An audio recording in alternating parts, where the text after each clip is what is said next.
할렐루야.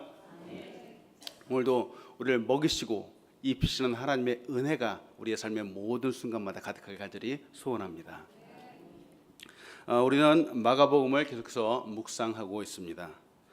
마가복음 속에는 말이죠, 강조하는 예수님의 그 모습 중에서 강조하는 부분이 있는데, 예수님이 정말 열심히 일하시는 분이다라는 그 부분을 강조하죠.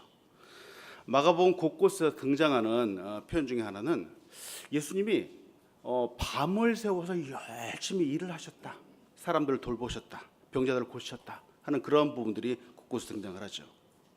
오늘도 등장하지만 또 너무 많은 사람들을 고쳐주시면서 정말 잠깐의 음식 먹을 겨를도 없었다, 이런 표현들이 가끔 등장을 한다는 거예요.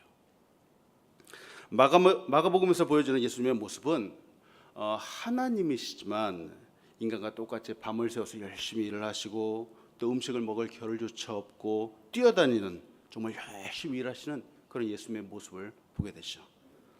이런 부분을 통해서 보게 되는 것은 하나님은 말이죠, 예수님은 말이죠, 정말 열심히 일하시는 분이라는 거예요. 열심히 일하신다. 하나님은 능력이 많으신 분이잖아요. 전능하신 분이잖아요. 우리가 잘 알고 있는 것처럼 말씀만으로도 천지를 창조하실 수 있는 분이잖아요. 그런데 하나님은 그렇게 하지 않으시고 오늘 이 마가복음에서는 정말 땀을 흘리면서 수고를 아끼지 아니하시고 정말 열심히 일하는 그런 모습들, 정말 지극히 인간적인 모습들을 보게 되죠.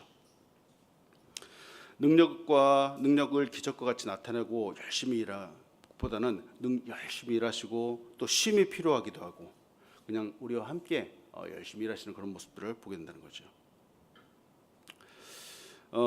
예수님은 그렇지만 하나님의 권세, 하늘과 땅의 모든 권세를 갖고 계시지만 힘과 권세와 능력을 기적으로 나타내지 않으셨죠. 그러나 정말 그 힘과 능력과 권세를 갖다가 이 땅에 우리에게 보여주셨죠. 어떻게 보여주셨을까?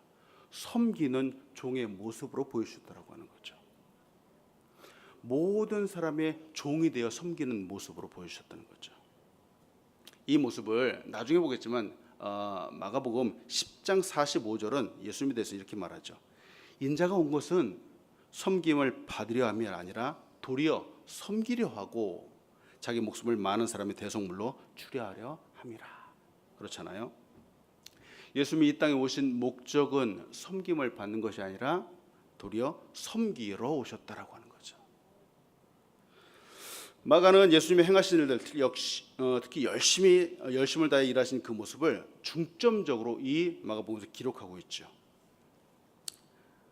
나중에 보겠지만 마가복음에서 가장 많은 부분이 십자가에서 정말 고난 받으시고 십자가의 사건을 묘사하고 있는 것이 바로 핵심 중에 하나죠. 예수님의 모습을 보면서 생각하는 것은 섬긴다라고 하는 것이 말이죠, 오늘날 참 쉽지 않은 세대가 되어버렸습니다.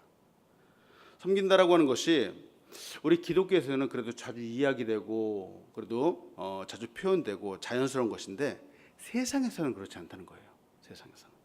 세상에서는 꼭 1등을 해야 되고 꼭 성공하기 위해서 수단과 방법을 가리지 않고 세상에서는 예수님과 같은 삶을 살았다는 것을 별로 좋아하지 않는 거죠. 그러나 여러분, 우리 그리스도인들은 세상의 기준이 아니라 바로 성경의 기준, 하나님의 말씀의 기준으로 이 세상을 살아가야 되는 사람을 믿습니다. 그렇잖아요. 성경이 말하는 우리의 삶의 기준은 세상의 기준과 정반대일 때가 너무나도 많다는 거예요. 마태복음 23장 12절로 13절은 우리의 삶을 이렇게 말하잖아요. 너희 중에 큰 자는 너희를 섬기는 자가 되어야 하리라. 누구든지 자기를 높이는 자는 낮아지고 누구든지 자기를 낮추는 자는 높아지리라. 이게 성경이 우리 그리스도인들에게 말하는 원리잖아요. 종과 같이 섬기는 것이 결국은 높아지는 것이다. 이것이 하나님 나라의 원리가 된다라고 성경은 말합니다. 여러분, 이것이 하나님께서 우리에게 원하시고 또 이것이 우리 그리스도의 삶의 원리라는 사실을 믿으시기 바랍니다. 오늘 본문을 통해서 같이 나누고 싶은 것이 있습니다. 그것은 예수님은 우리를 불쌍히 여겨주시는 분이라는 거죠. 불쌍히 여겨주신다. 불쌍히 여겨주신다. 이걸 조금 다른 말로 하면 말이죠. 예수님만이 우리를 가장 인간답게 보아주시는 분이라는 거예요. 인간답게 보아주신다. 우리를 정말 불쌍히 여겨주시고 사랑과 은혜를 베풀어 주시기 때문에 그렇다는 거예요. 이 세상에 어느 누구도 사랑이 필요 없는 사람이 없죠. 이 세상에 그 어느 누구도 은혜가 필요 없는 사람이 없습니다. 누구나 다 사랑이 필요하고요. 누구나 다 은혜가 필요하죠. 오늘 본 말씀인 마가복음 6장 30절에서 34절은 이렇게 말합니다. 사도들이 예수께 모여 자기들이 행하는 것과 가르친 것을 낱낱이 고하니 이르시되 너희는 따로 한적한 곳에 가서 잠깐 쉬라 하시니 이는 오고 가는 사람이 많아 음식 먹을 겨를도 없음이라. 이에 배를 타고 따로 한적한 곳에 갈새 그들이 가는 것을 보고 많은 사람이 그들인 줄 안지라. 모든 고을로부터 도보로 그곳에 달려와 그들보다 먼저 갔더라. 예수께서 나오사 큰 무리를 보시고 그 목자 없는 양 같음으로 인하여 불쌍히 여기사 이에 여러 가지로 가르치시더라. 사도들 제자들이 말이죠, 예수님으로부터 권능을 받았습니다. 권능을 받고 둘씩 셋씩 다니면서 복음을 전하고 병을 고치고 귀신을 쫓아내고 능력들을 많이 행했죠. 그리고는 예수님께로 돌아와서 그들이 행했던 것들을 낱낱이 고했습니다. 이 모습을 보면서 생각하는 것은 우리도 말이죠, 나중에 주님 앞에 섰을 때 우리가 이 교회를 섬겼던 것들, 사랑을 나눴던 것들, 하나님의 영광을 위해서 했던 것들을 갖다가 주님 앞에 또 낱낱이 고하게 될 때가 있습니다. 근데 그때 하나님은 우리를 벌하지 않으세요. 낱낱이 고하는 이유는 바로 상급을 주기 위해서 고한다는 거죠. 여러분, 하나님 앞에 섰을 때 칭찬받고 다 상급받는 여러분들 되시는 자리 축복합니다. 아멘. 우리 그렇게 될 것을 믿습니다. 제자들이 복음과 권능을 사람들에게 행하고 가르쳤습니다. 그런데 주님은 제자들에게 보세요, 끊임없이 계속해서 복음만 전해라 이렇게 말씀하지 않으셨다는 거예요. 복음을 전했는데 제자들이 돌아왔는데 주님 딱 하는 말이 가서 한적한 곳에 가서 쉬어라 이렇게 말씀하셨다는 거죠. 보세요, 열심히 일하기도 하지만 또 쉼도 필요하다는 거예요. 쉼도 필요합니다. 우리에게는 물론 열심히 일하는 것이 필요하죠.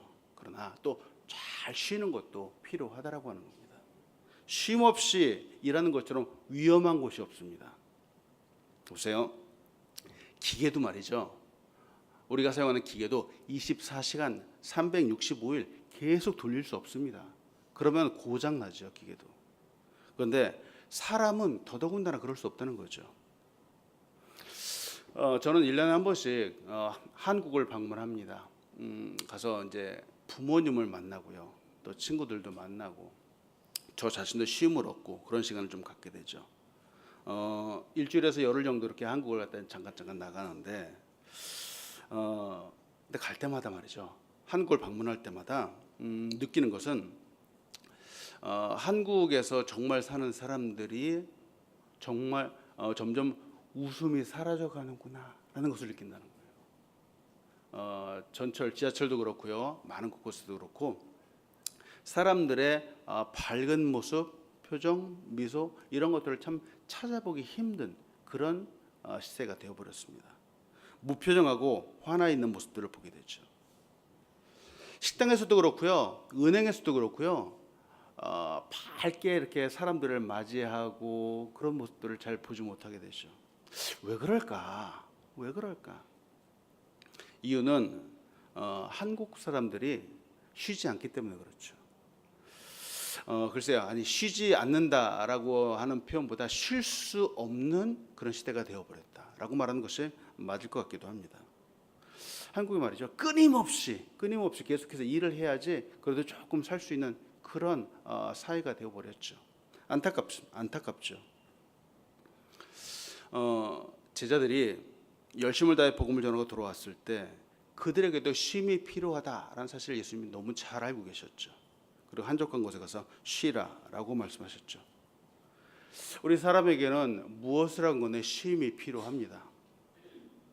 우리가 일할 때도 적절한 쉼을 갖는 것이 꼭 필요하고요. 그래야지 마음속에 쓴뿌리가 생기지 않는 거예요. 교회에서도 그렇잖아요. 열심히 봉사하고 섬기고 이러는 거 정말 좋은데, 그러나 마음속에 불평과 불만에 갇지 않도록 하기 위해서 정말 교회 사역도 쉬어가면서 해야 되는 거죠. 왜냐하면 하나님께서 우리를 이 일을 하는 동시에 또 쉬어야만 하는 존재로 창조하셨기 때문에 그렇다는 거죠. 적절히 잘 쉬어야 하나님도 잘 섬길 수 있다라고 하는 겁니다. 예수님에게도 사람들이 너무 많이 몰려와서 음식을 먹을 겨를조차 없었습니다. 밤이 새도록 병자를 고치고 또 가르치기도 했죠. 그리고는 예수님도 배를 타고 한적한 곳으로 가셨습니다. 예수님도 휴식이 필요하셨던 거죠. 그런데 이 예수님의 모습 말이죠. 배를 타고 멀리 가는 이 예수님과 제자들의 모습을 사람들이 보았습니다. 보고선 다른 박질에서 바로 그곳으로 먼저 가서 있는 거예요. 열심히 달려가는 거죠. 예수님이 도착하기 전에 그들이 먼저 와서 예수님을 기다리고 있었습니다. 참 대단하죠. 이 사람들의 열정이 정말 대단하다는 거죠. 근데 예수님은 이들을 딱 보시고 나서 마치 목자 없는 양과 같이 불쌍하다라고 하는 마음을 가지셨다라고 하는 거예요. 예수님도 인간의 몸을 입고 계셨기 때문에 아까도 말했듯이 쉼이 필요하셨는데, 근데 예수님의 마음속에는 자기의 쉼보다 이들이 불쌍하다라고 하는 마음이 앞섰다라고 하는 거예요. 여기서 한 가지 보고 싶은 것은, 예수님이 이 땅 가운데 이스라엘에 오셨을 때 말이죠. 그때 그 땅에는 율법학자, 바리새인들, 서기관들이 많았다라고 하는 거예요.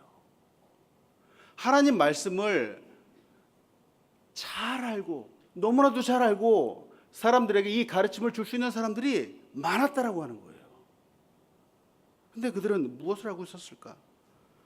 성경을 연구하고 가르칠 줄 알고 하나님에 대해서 말할 수 있는 사람들이 많았는데, 구약 성경 모세오경을 줄줄 암송하고 있는 사람들이 참 많았는데 말이죠. 종교 지도자라고 하는 사람들이 있었는데 말이죠. 근데 사람들은 그 종교 지도자들이 아닌 예수님을 향해서 구름대와 같이 몰려갔다라고 하는 거예요. 사람들은 성경적 지식이 뛰어난 사람을 향해 가지 않고 예수님을 향해 달려갔다라고 하는 거죠. 왜 그랬을까? 오늘 본문의 말씀대로 예수님만이, 주님만이 이들을 불쌍히 여겨주셨기 때문에 그렇다는 거예요. 불쌍히 여겨주셨다. 지금 예수님의 제자들도 두루 다니면서 복음을 전했다 그러는데, 이들도 사람들을 불쌍히 여겼다, 뭐 그렇게 보이진 않는 것 같아요. 오직 주님만이 그들을 먼 길을 달려오고 뛰어오는 그들을 향해서 목자 없는 양과 같이 불쌍히 여기시는 마음을 가지셨다라고 하는 거죠. 당시에 그들과 같이 있었던 종교 지도자들은 하나님의 말씀을 율법으로만 보는 사람들이었죠. 그들의 입에서 나오는 말이 틀린 말이 아닙니다.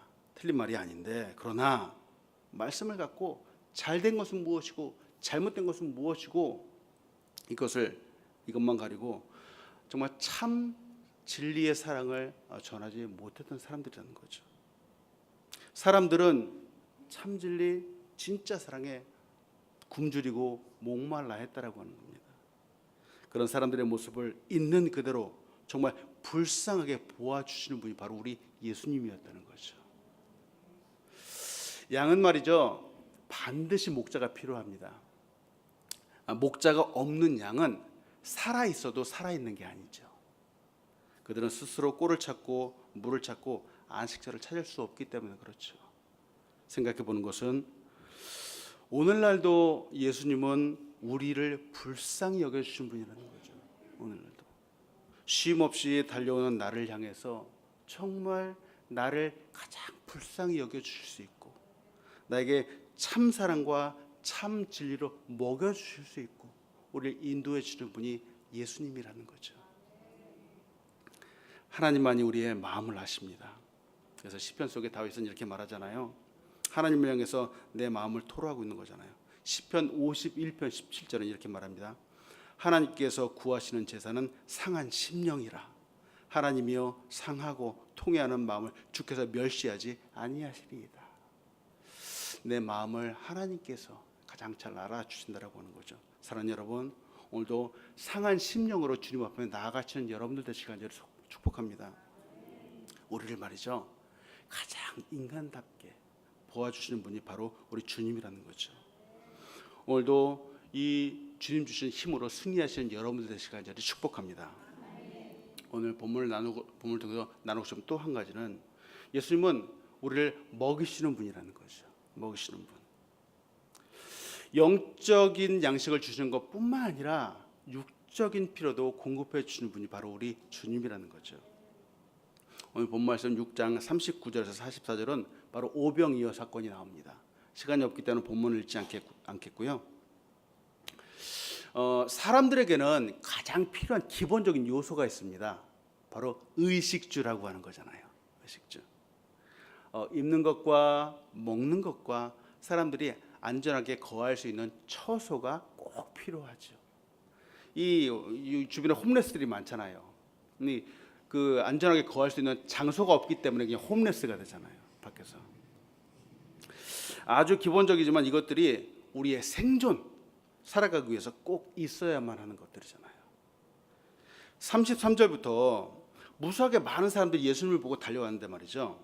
그들은 예수님을 통해서 많은 가르침을 받았습니다. 영적인 양식을 먹었습니다. 그런데 예수님이 이들의 육적인 양식이 또한 필요하다라는 사실을 잘 알고 계셨던 거죠. 우리 사람들은 말이죠, 특히나 그리스도인들은 영적인 양식과 함께 육적인 양식도 필요하다는 거예요. 놀라운 것은 여기서 등장하는 것은 보잘것없는 떡 5개와 물고기 2마리라고 하는 건데, 여러분과 나누고 싶은 건 이거예요. 보잘것없는 떡 5개이지만 이게 누구의 손에 달렸는가가 다르다는 거예요. 그냥 사람의 손에, 요한복음에서는 이것이 어린아이로부터 나왔다, 어린아이의 손에 있었다 그러면은 그냥 떡 5개와 물고기 2마리에 그냥 지나지 않는 거죠. 그런데 그 떡과 고기가 사람의 손에 그대로 있었다면 그것은 그냥 그 자체로만 있을 텐데, 근데 그 떡이 예수님의 손에 들려지고, 바로 물고기도 예수님의 손에 들려졌을 때 그것은 남자만 5,000명, 2만 명을 먹이고도 12바구니가 남는 기적을 낳았다라고 하는 겁니다. 놀랍잖아요. 보잘것없는 것이지만 이것이 누구의 손에 달려있는가에 따라 기적이 나타날 수 있다는 거죠. 이를 보면서 생각하는 것은 내 것 말이에요. 내 것. 그것이 떡이 되었건 재능이 되었건 은사가 되었건 그것을 주님께 내어놓는 것, 이때 어쩌면 무수하게 많은 사람을 살리고 그들의 피를 공급해주는 기적이 될 수 있다라고 하는 겁니다. 누구나 다 헌금을 하겠죠. 근데 저도 헌금을 하면서 꼭 기도를 합니다. 저는 그렇게 많은 헌금을 드릴 수 없습니다. 근데 저도 조금씩 이제 헌금을 하지만, 헌금을 하면서 기도를 하는 거죠. 하나님, 참 이 적은 물질을 주님 앞에 드립니다. 비록 적은 것이지만 하나님, 이 물질이 사용되는 곳에 영원히 구원받게 하시고, 하나님, 이 물질이 30배, 60배, 100배의 기적이 되어서 정말 하나님의 영광을 위해서 쓰임받게 하나님 축복하여 주시옵소서. 적은 헌금을 드리면서도 이렇게 기도하는 것이죠. 적은 헌금이잖아요. 때로는 30불, 50불, 100불이지만 이것이 그냥 내 손에 있으면은 그냥 100불짜리 하나이잖아요. 그런데 이것이 드려지고, 하나님께 드려지고 했을 때 어쩌면은 수천 배, 수만 배와 같은 그런 기적으로 나타나서 정말 하나님의 영광을 위해서 귀하게 쓰임 받을 수 있는 거잖아요. 이런 드림의 기적이 우리에게도 나타나게 간절히 해서 축복합니다. 또 한 가지 보고 싶은 것은 보잘것없는 5개의 떡과 2마리의 물고기지만 이것을 내어놓는 때가 있다라고 하는 거예요. 때. 무엇인가? 오병이어의 기적은 말이죠. 예수님의 긍휼의 마음 바로 그때부터 시작을 했다는 거예요. 불쌍히 여김을 받는 사람들이 있었고 그들의 배고픔이 있었고 그들의 주림이 있었는데 이것을 누가 하셨을까? 예수님이 하셨다라고 하는 건데요. 예수님께서 그들을 불쌍히 여겨 주셨을 때, 그리고 그들의 배고픔이 있었을 때, 바로 예수님께서 이들의 먹을 것을 줄 필요가 있었을 때, 바로 이때 정말 이 보잘것없는 것이 놀라운 기적으로 나타났다라고 하는 거죠. 보리떡이잖아요. 보리떡은 당시 아주 흔한 가난한 서민들이 먹는 음식이었죠. 한국어로 말하면 개떡과 같은 거예요. 개떡. 근데 이것이 보세요. 개떡과 같은 것인데 예수님이 원하시는 때가 있어요. 그리고 사람들이 필요한 때가 있어요. 이 예수님이 필요한데 사람들이 원하는 그 때와 정말 보잘것없는 것이 만났을 때 기적이 나타났다는 거죠. 기적이. 사람들이 배도 안 고팠어요. 그리고 예수님이 제자들에게 먹을 것을 주라라고 말도 하지 않았어요. 그런데 그때 만약에 오병이어가 예수님 앞에 나왔다? 그러면 이것은 기적이 나타날 수 없는 거였죠. 그렇잖아요. 아무리 보잘것없는 것이지만 때에 맞춰서 사용될 때 놀라운 기적이 나타났다는 거죠. 이 보면 생각하는 것은 우리의 은사와 재능도 그렇다라고 하는 거예요. 물론 교회는 언제나 항상 도움의 손길이 필요합니다. 특히 우리 교회는 항상 기도하는 곳이 되어야 되고 언제나 변함없이 예배하는 곳이 되어야 되죠. 그런데 특별한 사역을 위해서 집중해서 기도하고 준비해야 되는 때가 있습니다. 그럴 때는 모든 성도들이 함께 힘을 합쳐서 기도하는 것이 필요하다라고 하는 거죠. 혼자서는 보리떡과 같을지 모르지만 그것이 함께 때에 맞추어서 두세 사람이 이룬다면 놀라운 기적이 나타날 수도 있다는 거죠. 아까도 기도해 주셨지만 우리 교회는 이번 달 1월 27일 날 주일 오후 4시에 비전센터 입당 감사 예배를 드립니다. 그리고 그 다음 월요일서부터 토요일까지 특별 새벽 집회를 갖습니다. 새 땅에서 새로운 시작과 함께 의미 있는 특별한 감사를 드리는 거죠. 이를 위해서 함께 기도하고 함께 준비하고 이를 이루어 나가는 작은 손길들이 필요하다는 거죠. 우리의 기도가 힘을 합쳐서 하는 기도가 정말 5천 명을 먹이는 떡과 같은 기적으로 나타나게 간절히 축복합니다. 말씀 마칩니다. 예수님은 우리에게 섬김을 받으려 함이 아니라 도리어 섬기러 오신 분이라는 거죠. 때문에 우리도 예수님처럼 낮아져서 예수님을 닮아가면서 섬기는 믿음의 사람이 되면 좋겠습니다. 예수님은 우리를 불쌍히 여겨주시는 분이라는 거죠. 우리를 가장 인간답게 우리답게 보아주시는 분은 바로 하나님이시죠. 그래서 긍휼을 베푸시고 불쌍히 여겨주신다라고 하죠. 때문에 여러분 오늘도 하나님 앞에 통회하는 심령을 가지고 주님 앞에 나아가고 달려가시는 여러분들 되시기 바랍니다. 예수님은 우리를 먹여주시는 분이죠. 영적인 것뿐만 아니라 육적인 필요까지 채워주시죠. 우리는 이 모든 것들이 필요한 그런 사람들이죠. 그러나 아주 작은 것을 주님께 드리길 소원합니다. 이때 그것이 기적이 되어서 무수하게 많은 영혼을 살리는 도구가 될 수 있다라는 사실을 여러분 믿으시기 바랍니다. 나의 작은 것이지만, 근데 이 작은 것들이 가장 필요한 순간에 주님의 손에 들리게 될 때 정말 기적이 나타난다라고 하는 거죠. 모두가 배불리 먹는 기적이 될 수 있음을 믿으시고 오늘도 믿음으로 승리하신 여러분 되시기를